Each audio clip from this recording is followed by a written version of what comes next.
To Joe Salmonese, who's doing an outstanding job on behalf of HRC.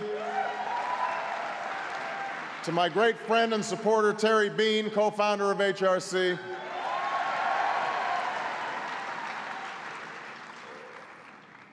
Representative Patrick Kennedy. David Heebner, the ambassador-designee to New Zealand and Samoa. John Berry, our director of OPM, who's doing a great job. Nancy Sutley, chairman of Council on Environmental Quality. Fred Huckberg, chairman of Export-Import Bank. And my dear friend, Tipper Gore, who's in the House.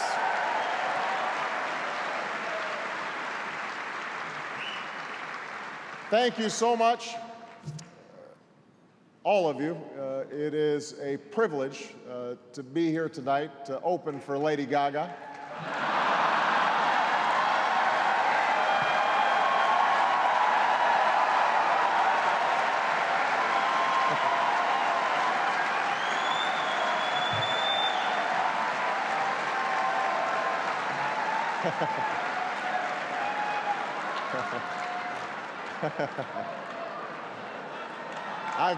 I've made it.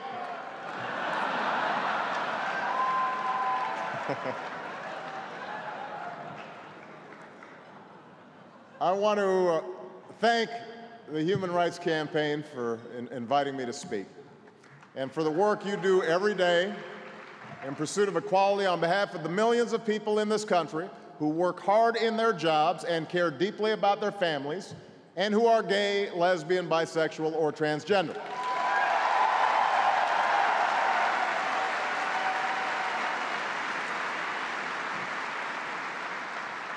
For nearly 30 years, you've advocated on behalf of those without a voice.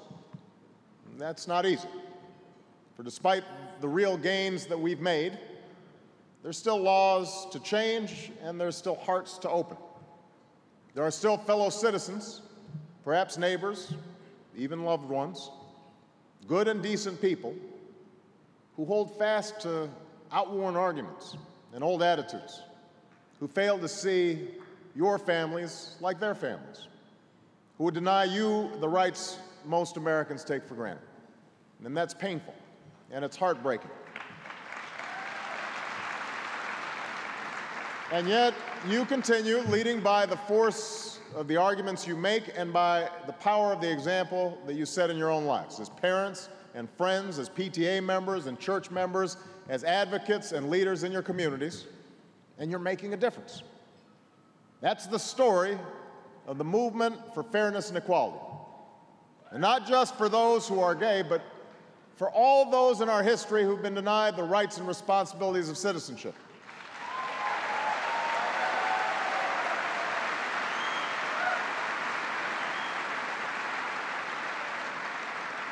For all who've been told that the full blessings and opportunities of this country were closed to them. It's the story of progress sought by those with little influence or power, by men and women who brought about change through quiet, personal acts of compassion and defiance wherever and whenever they could. It's the story of the Stonewall protests, when a group of citizens with few options and fewer supporters stood up against discrimination and helped to inspire a movement. It's the story of an epidemic that decimated a community, and the gay men and women who came to support one another and save one another, who continue to fight this scourge, who have demonstrated before the world that different kinds of families can show the same compassion in a time of need. And it's the story of the Human Rights Campaign and the fights you fought for nearly 30 years, helping to elect candidates who share your values, standing against those who would enshrine discrimination into our Constitution, advocating on behalf of those living with HIV/AIDS, and fighting for progress in our capital and across America. Now, this story, this fight, continues now, and I'm here with a simple message. I'm here with you in that fight.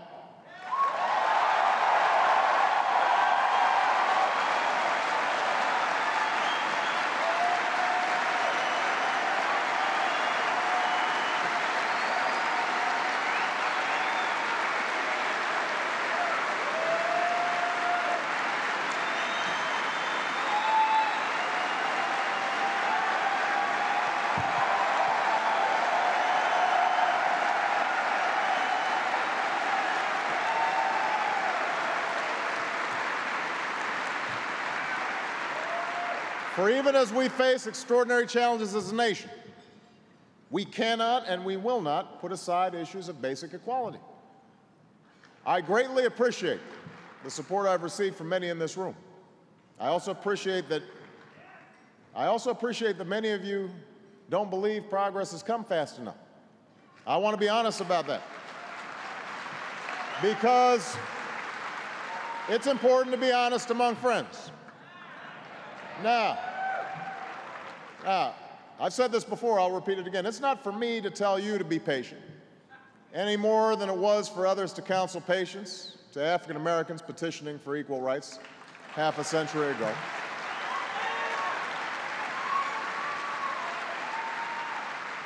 But I will say this, we have made progress, and we will make more. And I think it's important to remember that there is not a single issue that my administration deals with on a daily basis that does not touch on the lives of the LGBT community. We all have a stake in reviving this economy. We all have a stake in putting people back to work. We all have a stake in improving our schools and achieving quality, affordable health care. We all have a stake in meeting the difficult challenges we face in Iraq and Afghanistan. For while some may wish to define you solely by your sexual orientation or gender identity alone, you know and I know that none of us wants to be defined by just one part of what makes us whole. You're also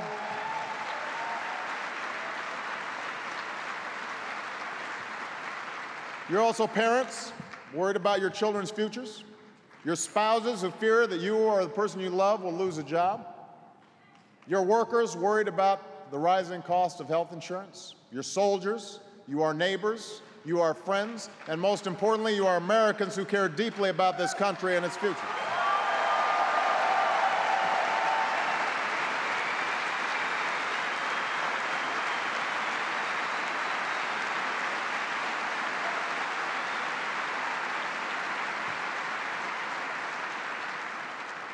So I know you want me working on jobs and the economy and all the other issues that we're dealing with, but my commitment to you is unwavering even as we wrestle with these enormous problems. And while progress may be taking longer than you'd like as a result of all that we face, and that's the truth, do not doubt the direction we are heading and the destination we will reach.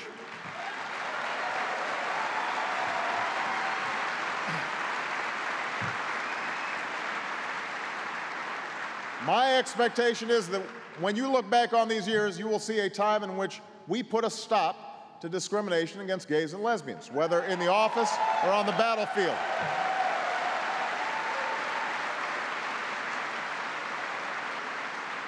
You will see a time in which we as a nation finally recognize relationships between two men or two women as just as real and admirable as relationships between a man and a woman.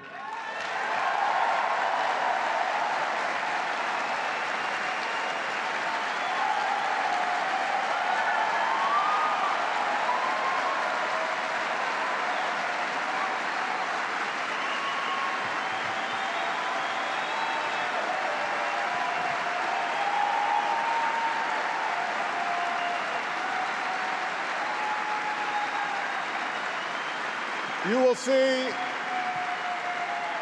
see a nation that's valuing and cherishing these families as we build a more perfect union. A union in which gay Americans are an important part. I am committed to these goals, and my administration will continue fighting to achieve them. Now, there's no more poignant or painful reminder of how important it is that we do so than the loss experienced by Dennis and Judy Shepard. whose son Matthew was stolen in a terrible act of violence 11 years ago.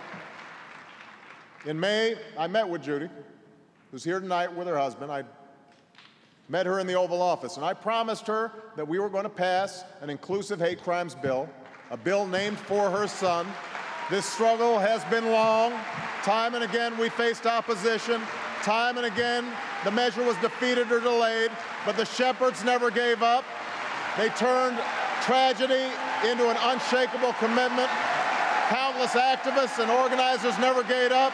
You held vigils, you spoke out.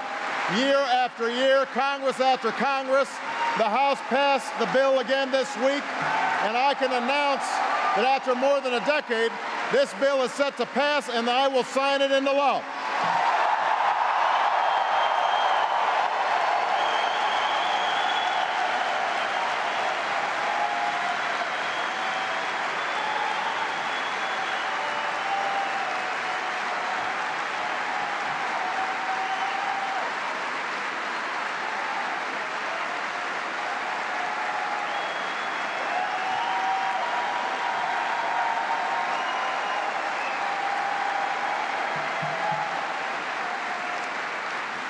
It's a testament. It's a testament to the decade-long struggle of Judy and Dennis, who tonight will receive a tribute named for somebody who inspired so many of us, named for Senator Ted Kennedy, who fought tirelessly for this legislation. And it's a testament to the Human Rights Campaign and those who organized and advocated. And it's a testament to Matthew and to others who've been the victims of attacks, not just meant to break bones, but to break spirits, not meant just to inflict harm, but to instill fear. Together, we will have moved closer to that day when no one has to be afraid to be gay in America.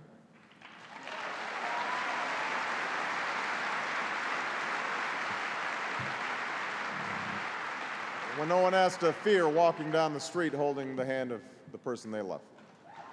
But we know there's far more work to do. We're pushing hard to pass an inclusive employee non-discrimination bill.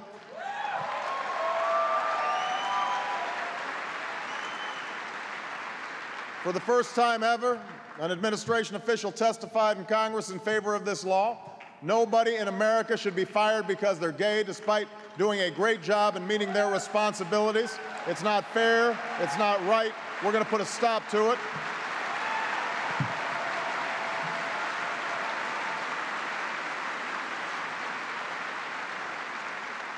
And it's for this reason that if any of my nominees are attacked, not for what they believe, but for who they are, I will not waver in my support, because I will not waver in my commitment to ending discrimination in all its forms.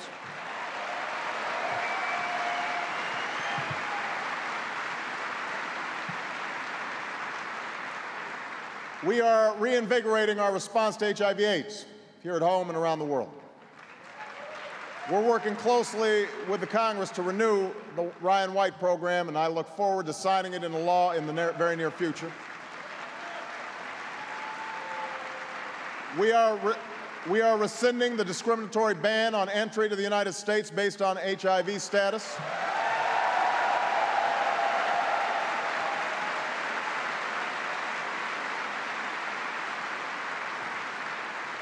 The regulatory process to enact this important change is already underway. And we also know that HIV/AIDS continues to be a public health threat in many communities, including right here in the District of Columbia. Jeffrey Crowley, the director of the Office of National AIDS Policy, recently held a forum in Washington, D.C., and is holding forums across the country to seek input as we craft a national strategy to address this crisis. We are moving ahead on Don't Ask, Don't Tell.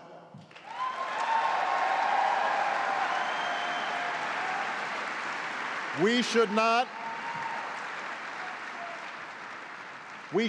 be punishing patriotic Americans who have stepped forward to serve this country. We should be celebrating their willingness to show such courage and selflessness on behalf of their fellow citizens, especially when we're fighting two wars.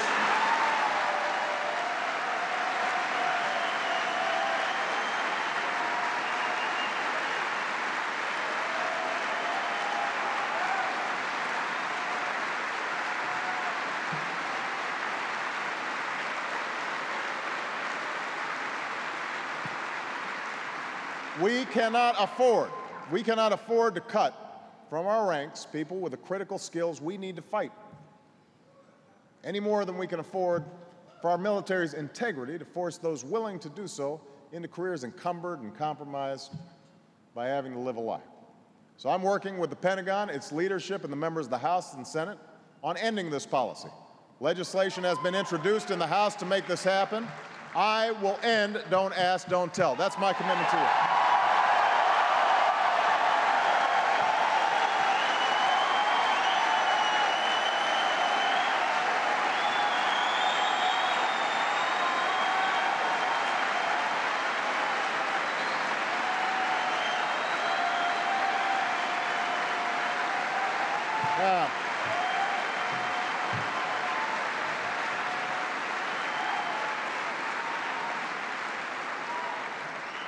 It is no secret that issues of great concern to gays and lesbians are ones that raise a great deal of emotion in this country, and it's no secret that progress has been incredibly difficult. We can see that with the time and dedication it took to pass hate crimes legislation. But these issues also go to the heart of who we are as a people. Are we a nation that can transcend old attitudes and worn divides? Can we embrace our differences and look to the hopes and dreams that we share? Will we uphold the ideals on which this nation was founded, that all of us are equal, that all of us deserve the same opportunity to live our lives freely and pursue our chance at happiness? I believe we can. I believe we will. And that's why I support ensuring that committed gay couples have the same rights and responsibilities afforded to any married couple in this country. I believe strongly in stopping laws designed to take rights away and passing laws that extend equal rights to gay couples. I've required all agencies in the federal government to extend as many federal benefits as possible to LGBT families as the current law allows, and I've called on Congress to repeal the so-called Defense of Marriage Act and to pass the Domestic Partners Benefit and Obligations Act.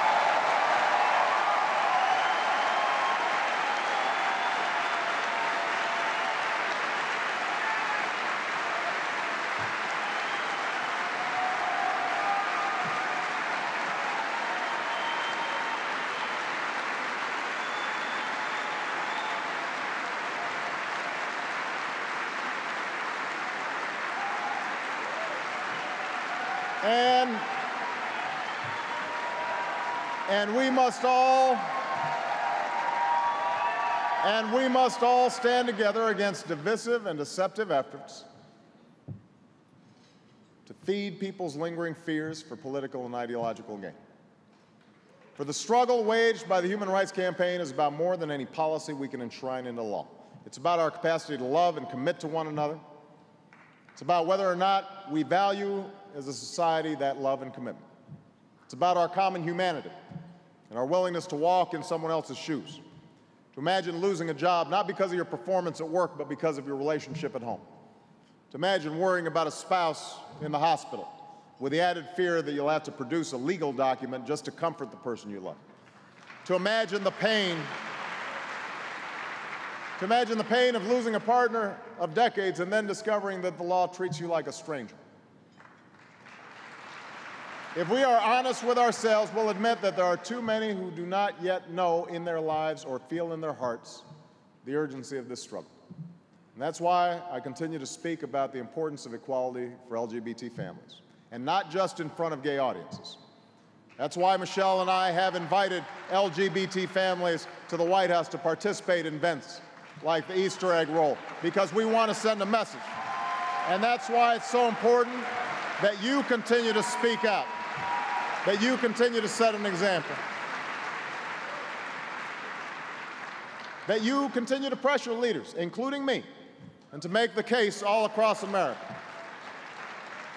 So tonight I'm hopeful, because of the activism I see in this room, because of the compassion I've seen all across America, and because of the progress we have made throughout our history, including the history of the movement for LGBT equality. Soon after the protests at Stonewall 40 years ago, the phone rang in the home of a soft-spoken elementary school teacher named Jean Manford. It was 1 in the morning, and it was the police. Now, her son Morty had been at the Stonewall the night of the raids. Ever since, he had felt within him a new sense of purpose. So when the officer told Jean that her son had been arrested, which was happening often to gay protesters, she was not entirely caught off guard. And then the officer added one more thing. And you know, he's homosexual.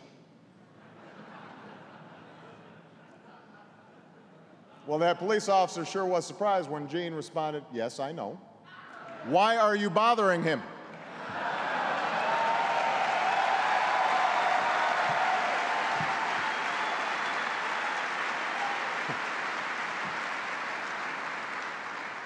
And not long after, Jean would be marching side by side with her son through the streets of New York. She carried a sign that stated her support. People cheered. Young men and women ran up to her, kissed her, and asked her to talk to their parents. And this gave Jean and Morty an idea. And so after that march, on the anniversary of the Stonewall protests, amidst the violence and the vitriol of a difficult time for our nation, Jean and her husband, Jules, two parents who loved their son deeply, formed a group to support other parents and, in turn, to support their children as well. At the first meeting Jean held in 1973, about 20 people showed up. But slowly, interest grew. Morty's life, tragically, was cut short by AIDS, but the cause endured. And today, the organization they founded for parents, families, and friends of lesbians and gays has more than 200,000 members and supporters. It's made a difference for countless families across America.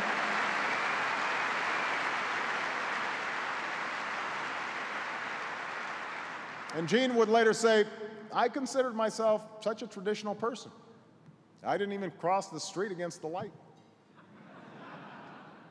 But I wasn't going to let anybody walk over Morty."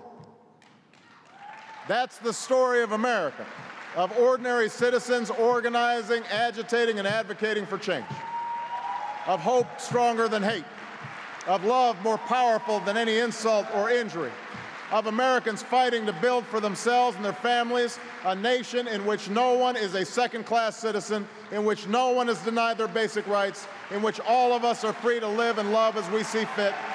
And tonight, somewhere in America, a young person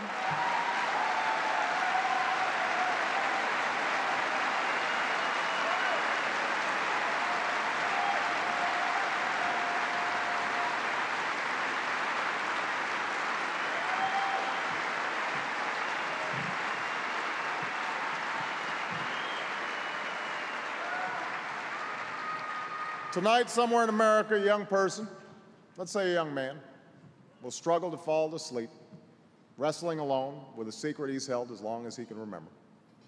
And soon, perhaps, he will decide it's time to let that secret out.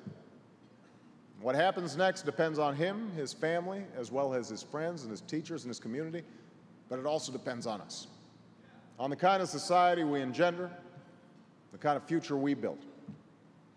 I believe the future is bright for that young person. For a while, there will be setbacks and bumps along the road. The truth is that our common ideals are a force far stronger than any division that some might sow. And these ideals, when voiced by generations of citizens, are what made it possible for me to stand here today. These ideals are what made it possible for the people in this room to live freely and openly, when for most of history that would have been inconceivable.